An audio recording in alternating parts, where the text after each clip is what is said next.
Hello everyone, welcome back to my channel. आज का जो टॉपिक मैं आप लोगों से डिस्कस करने वाला वो है features of the Indian constitution, यानी भारतीय संविधान की क्या क्या विशेषता है इसके बारे में। Indian constitution is one of the most modern constitution of the democratic world. दुनिया के बहुत सारे जो डेमोक्रेटिक कंट्रीज है उनके कॉन्स्टिट्यूशन बनाने के बाद ही इंडियन कॉन्स्टिट्यूशन को बनाया गया था। बट उन कॉन्स्टिट्यूशन में जो मेजर प्रिंसिपल ऑफ एडमिनिस्ट्रेशन था इसे इंडियन कॉन्स्टिट्यूशन में भी इंक्लूड किया गया है। But Indian constitution is very much unique in its content and spirit. Indian constitution में बहुत सारे डिस्टिंग्विशिंग फीचर्स है जिससे इसे बाकी दुनिया के जो कॉन्स्टिट्यूशन है इसे अलग बना देता है। इंडियन कॉन्स्टिट्यूशन जब से अडॉप्ट किया गया दैट इज़ 26 नवंबर 1949। इसके बाद इसमें बहुत सारे चेंजेस आए, बहुत सारे अमेंडमेंट्स किए गए जिसमें प्रोमिनेंट अमेंडमेंट है 7th amendment, 42nd amendment, 44th amendment, 73rd amendment, 74th amendment, 97th amendment and latest one is 101st amendment. 42nd amendment 1976 को मिनी कॉन्स्टिट्यूशन भी कहा जाता है बिकॉज इसके तो कॉन्स्टिट्यूशन में बहुत सारे बेसिक प्रिंसिपल्स भी ऐड किए गए हैं। इसी के साथ बहुत सारे कॉन्स्टिट्यूशन के पार्ट्स में चेंजेस लाए गए। 1973 में एक केस है Keshavananda Bharati versus state of Kerala. इस केस में सुप्रीम कोर्ट ने यह डिसीजन दिया है कि अमेंडमेंट के थ्रू कॉन्स्टिट्यूशन में चेंजेस लाया जा सकता है, बट इसका जो बेसिक स्ट्रक्चर है इसमें कभी भी चेंज नहीं होगा। कॉन्स्टिट्यूशन के क्या बेसिक स्ट्रक्चर है इसके बारे में मैं आगे एक वीडियो बनाऊंगा।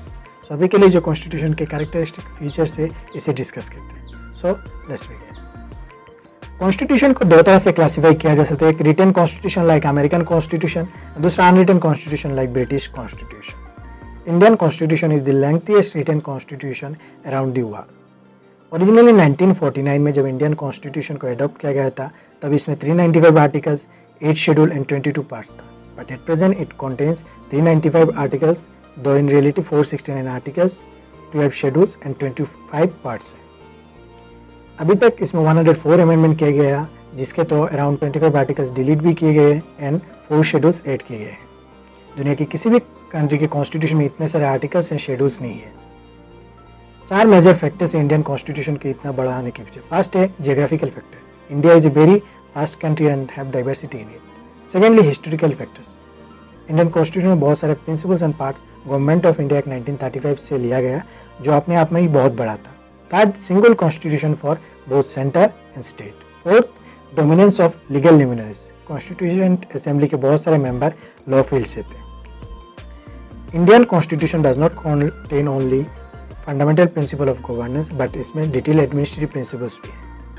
दुनिया की बाकी कंट्रीज के कॉन्स्टिट्यूशन में जहाँ बहुत सारे मैटर ऑर्डिनरी लेजिस्लेशन के लिए रखा जाता है, इंडियन कॉन्स्टिट्यूशन में उन्हें भी इंक्लूड किया गया है। नेक्स्ट जो फीचर है वो है drone from various sources. Indian constitution के बहुत सारे प्रोविजन बोरो किया गया है दुनिया के बहुत सारे कंट्रीज के कॉन्स्टिट्यूशन से and government of India act 1935 से। कॉन्स्टिट्यूएंट असेंबली द्वारा जब ये क्वेश्चन पूछा गया था डॉक्टर BR अम्बेडकर को, तब उन्होंने ये बताया there is nothing to be ashamed of. Indian constitution is made after ransackling all the known constitution around the world. Indian constitution के जो स्ट्रक्चरल पार्ट है इसे बोरो किया गया है गवर्नमेंट ऑफ इंडिया एक्ट 1935 से। Philosophical part that is fundamental right and DPSP बोरो किया गया है अमेरिकन एंड आयरिश कॉन्स्टिट्यूशन से। Political part that is cabinet and relationship between executive and legislature इसे बोरो किया गया ब्रिटेन से। Apart from various other provision को बोरो किया गया दुनिया के बहुत सारे कंट्रीज के constitution like Canada, Russia, south Africa, Australia. Indian constitution के मेजॉरिटी प्रोविजंस को अडॉप्ट किया गया है गवर्नमेंट ऑफ इंडिया एक्ट 1935 से। नेक्स्ट जो फीचर है वो है blend of rigidity and flexibility. Constitution दो तरह के होते हैं, एक रिजिड कॉन्स्टिट्यूशन एंड दूसरा फ्लेक्सिबल कॉन्स्टिट्यूशन। रिजिड कॉन्स्टिट्यूशन यानी जिस कॉन्स्टिट्यूशन के अमेंडमेंट के लिए स्पेशल प्रोसीजर चाहिए like American constitution, and second flexible constitution जिसे ऑर्डिनरी लेजिस्लेशन के तरह ही अमेंड किया जा सकता है like British constitution. Indian constitution is a synthesis of both rigidity and flexibility. बहुत सारे इंडियन कॉन्स्टिट्यूशन के प्रोविजन है जिसे आर्टिकल 368 के तहत स्पेशल प्रोसीजर चाहिए अमेंडमेंट के लिए। इंडियन कॉन्स्टिट्यूशन में और भी प्रोविजन है जिसे ऑर्डिनरी लेजिस्लेटिव प्रोसीजर के द्वारा ही अमेंडमेंट किया जा सकता है। नेक्स्ट जो फीचर है वो है federal system with unitary bias. Indian constitution में जो सिस्टम ऑफ गवर्नमेंट दिया गया है ये फेडरल इन नेचर है। इंडियन कॉन्स्टिट्यूशन में बहुत सारे फेडरल फीचर्स भी है like two governments, division of power between centre and state, supremacy of the constitution, written constitution, independent judiciary etcetera. But Indian constitution में कहीं भी फेडरेशन टर्म मेंशन नहीं किया गया। Rather than in Article 1, it is said that India, that is Bharat, shall be a union of state. Indian Constitution में बहुत सारे unitary features भी है, like single citizenship, single constitution for both center and state, emergency provision, appointment of governor by the center, etc. इसलिए बहुत सारे situation में centre and state में कॉन्फ्लिक्ट भी आ जाता है. As rightly described, Indian Constitution as federal in form but unitary in its spirit. बहुत सारे पॉलिटिकल थिंकर्स हैं जिन्होंने ये बोला, लाइक कैसे होया, it is quasi federal constitution. Granville Austin said it is cooperative federalism, and Sir Ivory Jennings said a federation with strong centralized tendency. Next जो feature है वो है parliamentary form of government. Indian constitution के जो makers थे उन्होंने British parliamentary form of government को opt किया rather than American presidential form of government. Parliamentary form of government is basically based on the coordination and cooperation between the executive and legislature, whereas presidential form of government is based on the principle of separation of power. Parliamentary form of government, also popularly known as Westminster model of government, responsible government and cabinet government. Westminster is the place where British Parliament is located. Indian Constitution establishes a parliamentary form of government at both center and state. Indian constitution के जो parliamentary model of government है, इसके prominent features है presence of nominal and real executive, collective responsibility to the executive to the legislature, majority party rule, membership of the minister in the legislature, leadership of the prime minister और chief minister and dissolution of the Lok Sabha. Indian constitution के जो parliamentary form of government है, it basically based on the British pattern, but there are some basic differences like Indian Parliament is not sovereign like British Parliament.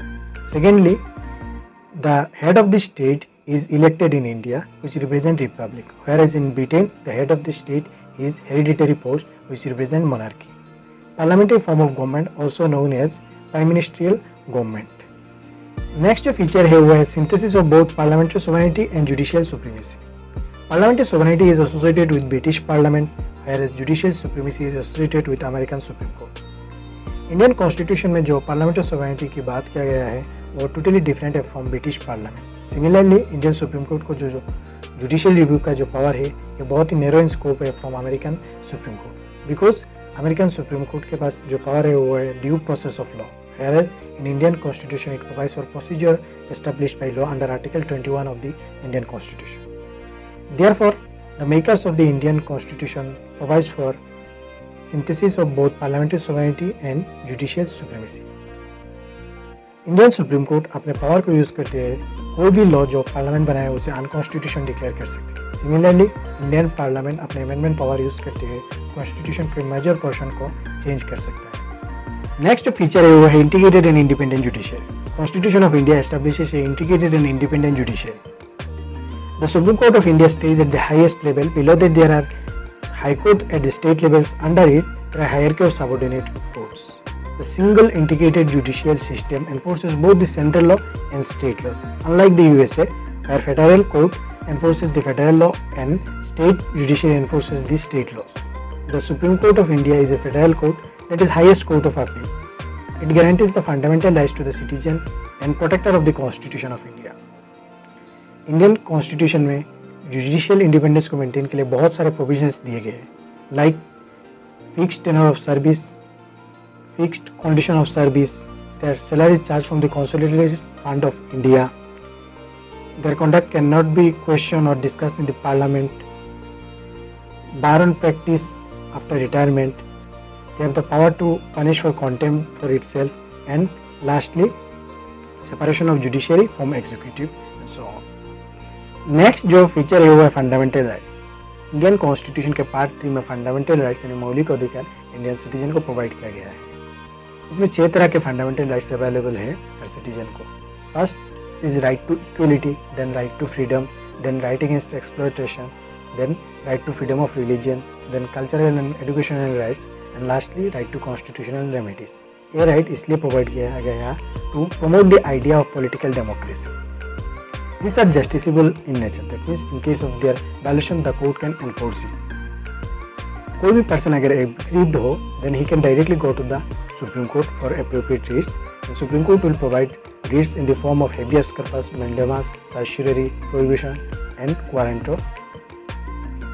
ये जो fundamental right Indian citizen को provide किया गया है, this are not absolute but subject to reasonable restrictions. Also इन rights को curtail किया जा सकता है during national emergency but except article 20 and 21 which provides for protection in case of conviction for offences and protection of life and personal liberty. Next जो feature है वो है directive principle of state policy. Indian constitution के part 4 that is article 36 to 51 provides for directive principle of state policy. Doctor B.R. Ambedkar के मुताबिक this are the noble features of our Indian constitution. Directive principle of state policy को 3 तरह से classify किया जा सकता है, Gandhian, socialistic and liberal intellectual. Fundamental right जहाँ तक पॉलिटिकल डेमोक्रेसी को प्रमोट करता है, वही directive principle of state policy social and economic democracy promote करता है। Their very basic idea is to establish welfare state. Fundamental right जहाँ तक जस्टिसेबल है वही DPSP नॉन जस्टिसेबल है, which means that they cannot be enforced by the court in case of their violation. These principles are basically fundamental in the governance of the country, and it is the duty of the state to follow this principle in making laws. इनके पीछे जो real force है वो है political sanction, that is public opinion. The supreme court of India in the Minerva mill case held that the Constitution of India is founded on the backdrop of balance between the fundamental rights and directive principles of state policy. Next जो feature है वो है fundamental duties. Indian constitution के part 4A में which contains only one article, article 51A, says about fundamental duties. Indian constitution में original fundamental duties नहीं था। By 42nd amendment act 1976 Indian constitution में फंडामेंटल ड्यूटीज इंक्लूड किया गया on the recommendation of Swaran Singh committee. On 2002, by 86th Amendment Act, one more fundamental duties was added in the Indian Constitution. So at present, we have 11 fundamental duties. Indian Constitution में fundamental duties लाने का main object यही था, to remind the citizen of India that where you have the fundamental right, then you have corresponding duty as well. Indian Constitution में जो fundamental duties provide किए गए हैं, ये non-justiciable है, like directive principle of state policy. But क्या कोई punishment नहीं है अगर कोई फंडामेंटल ड्यूटीज वायलेट करते हैं? There are certain fundamental duties like respect for national flag, national anthem, then uphold the sovereignty and unity integrity of India. So इनके जो वायलेशन है, there are also some other fundamental duties, उनको violation करने से appropriate ordinary legislation है उनके through आपको punish किया जा सकता है। नेक्स्ट जो फीचर हुआ है secular state. Indian constitution stand for a secular state which means धर्मनिरपेक्षता। इंडियन कॉन्स्टिट्यूशन में कहीं भी किसी पार्टिकुलर रिलीजन को प्रमोट नहीं किया गया। इंडियन कॉन्स्टिट्यूशन के प्रीएम्बल में भी सेकुलर स्टेट एग्जिस्ट करता है, which also says about liberty of belief, faith and worship. बहुत सारे आर्टिकल्स हैं इंडियन कॉन्स्टिट्यूशन में जो सेकुलरिज्म को प्रमोट करते हैं, like article 14 right to equality, then article 25 to 28 right to freedom of religion, then article 44 says about uniform civil code. जहाँ western concept of negative secularism है, that is complete separation between religion and state, यही Indian constitution द्वारा positive secularism को promote किया गया, which means the state will treat every religion equally. Indian constitution makers द्वारा जो है कम्युनल रिप्रेजेंटेशन था, that means the representation of people in the parliament based on their religion, ये भी एबॉलिश कर दिया गया है। नेक्स्ट जो फीचर है वो universal adult franchise, that is भोटाधिकार। The Constitution of India adopts for a universal adult franchise in election to the Lok Sabha and state legislative assemblies. According to Article 326 of the Constitution of India, every citizen of India who is above the 18 years of age has a right to vote without any discrimination based on religion, race, caste, sex, literacy, wealth, etc. Earlier, the voting age was 21 years, but in 1989, by 61st Constitutional Amendment Act 1988, the voting age was reduced to 18 years. Indian constitution makers द्वारा जो right to vote provide किया गया citizens को, ये बहुत ही bold experiment था, keeping in view the large size of the country, huge population and poverty of the people. Next जो feature है वो है सिंगल सिटीजनशिप। इंडियन कॉन्स्टिट्यूशन जहाँ फेडरल इन फॉर्म है एंड एस्टेब्लिशेस डुअल पॉलिटी, वही India में single citizenship available है। Unlike USA, where each person is not only a citizen of USA but also from the state where he belongs. So USA में हर कोई double citizenship enjoy करता है। India में आप किसी भी स्टेट पे रहो, आप सिंगल सिटीजनशिप ही एंजॉय करेंगे, except for some tribal areas. Recently जो जम्मू कश्मीर के सिटीजन के पास जो डबल सिटीजनशिप था, उसे भी एबॉलिश कर दिया गया। इंडिया में जहाँ सिंगल सिटीजनशिप है and equal rights for all हैं, वही हम फ्रिक्वेंटली कम्युनल राइट्स देखते हैं on the name of religion, language, caste, class, ethnicity etcetera. तो कॉन्स्टिट्यूशन मेकर्स द्वारा जो चेरिश गोल था यूनिफाइड इंडिया, यह अभी भी एस्टेब्लिश नहीं किया गया है। नेक्स्ट फीचर है वो independent bodies. Constitution of India ने सिर्फ एग्जीक्यूटिव, लेजिस्लेचर एंड जुडिशरी को एस्टेब्लिश नहीं किया, इसके साथ कुछ इंडिपेंडेंट बॉडीज भी क्रिएट किया ताकि जो सिस्टम ऑफ गवर्नमेंट है उसे न्यूट्रली मेंटेन किया जाए। For example, election commission under article 324 to maintain free and fair election, controller and auditor general of India under article 148 to audit the account of central and state government, then Union and State Public Service Commission under Article 315 so that person can be recruited for all India services and state civil services. In bodies को independency maintain करने के लिए constitution of India में proper framework भी दिया गया है, which provide the members of these bodies security of tenure, fixed condition of services and their salaries are charged from the consolidated fund of India. Next जो feature है वो है emergency provisions. Indian constitution में emergency provision इसलिए include किया गया ताकि president of India कोई भी एक्स्ट्राऑर्डिनरी सिचुएशन को इफेक्टिवली कंट्रोल कर पाए। द मेन पर्पस और rationale behind inclusion of this provision is to safeguard the sovereignty, unity, integrity and security of the nation and to save the democratic political institution and the constitution of India. Indian constitution में 3 तरह की emergency का बात कहा गया है। First one is national emergency due to war, external aggression और arm rebellion. Second one is President rule due to failure of constitutional machinery in state or failure to comply with the direction given by the union to the state. And third one is financial emergency where financial stability of the nation is threatened. When the emergency provisions are applicable in India, the center become all powerful and state is under the control of center. Indian constitution का जो federal form है, it converts into a unitary one and this is one of the unique feature of our Indian constitution. Next जो constitution का feature है बहुत ही unique है, that is 3-tier government. Indian constitution, like any other federal constitution of the world, only provides for dual polity. That is, it contains provision regarding the organization and power of the center and state. By 73rd and 74th Amendment Act 1992, a third tier of government, that is local government, was added in the Indian constitution. तो दुनिया के किसी भी constitution में available नहीं है। By 73rd Amendment Act 1992, it gives constitutional recognition to rural local government, that is Panchayat. And by 74th Amendment Act 1992, which gives constitutional recognition to urban local government, that is municipalities. इन 2 amendment के साथ constitution में 2 new schedules and 2 new part add किए गए हैं, that is schedule 11 and schedule 12 and part 9 and part 9A। Next जो feature है वो है cooperative societies. The 97 constitutional amendment act 2011 give constitutional status to the cooperative societies. इस amendment act के तहत कॉन्स्टिट्यूशन में 3 चेंजेस लाए। First, right to form cooperative societies became a fundamental right. Second, promotion of cooperative societies became a directive principle of state policy. A new part 9B was added in the Indian Constitution. Part 9B में बहुत सारे provision include किया गया है ताकि जो cooperative societies है वो as a autonomous body democratically, politically and professionally function करे। नेक्स्ट जो फीचर है वो है good and services tax, that is GST। By 101st Constitutional Amendment Act 2016, India में GST एप्लीकेबल किया गया। It is a destination based tax system. इसके साथ इंडिया में जो बहुत सारे इंडायरेक्ट टैक्सेस थे जैसे सर्विस टैक्स, एक्साइज टैक्स, इन्हें हटा दिया गया है। To promote the policy of one nation one tax under article 279A, good and services tax council was also established in India, जिसके चेयरमैन होंगे Indian finance minister. Indian constitution में जहाँ बहुत सारे नोटवर्दी फीचर्स है, इसे वेरियस पॉइंट पे criticise भी किया जाता है। इंडियन कॉन्स्टिट्यूशन के बहुत सारे प्रिंसिपल दुनिया के बहुत सारे कॉन्स्टिट्यूशन से लाया गया, इसलिए क्रिटिक्स इसे बोरोड कॉन्स्टिट्यूशन या बैग ऑफ बोरिंग कहते हैं। इंडियन कॉन्स्टिट्यूशन का जो स्ट्रक्चरल पार्ट है ये गवर्नमेंट ऑफ इंडिया एक्ट 1935 से लाया गया था, इसलिए इसे कार्बन कॉपी ऑफ 1935 एक्ट भी कहा जाता है। इंडियन कॉन्स्टिट्यूशन में जो इंडियन पॉलिटिकल ट्रेडिशन है ये रिफ्लेक्ट नहीं करता, इसलिए इसे अन इंडियन और एंटी इंडियन भी कहा जाता है। गांधी का जो फिलोसफी एंड आइडियाज था इसे इंडियन कॉन्स्टिट्यूशन में इंक्लूड नहीं किया गया, इसलिए इसे अन गांधीयन भी कहा जाता है।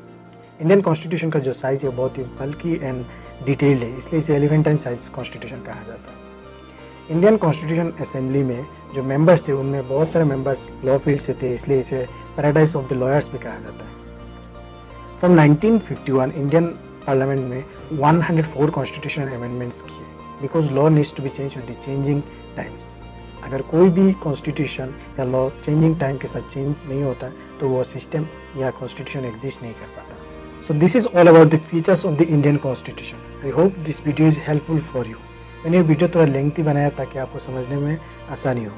So if you think the video is informative for you, then please hit the like button and subscribe to my channel so that you can get regular updates. So thank you for watching.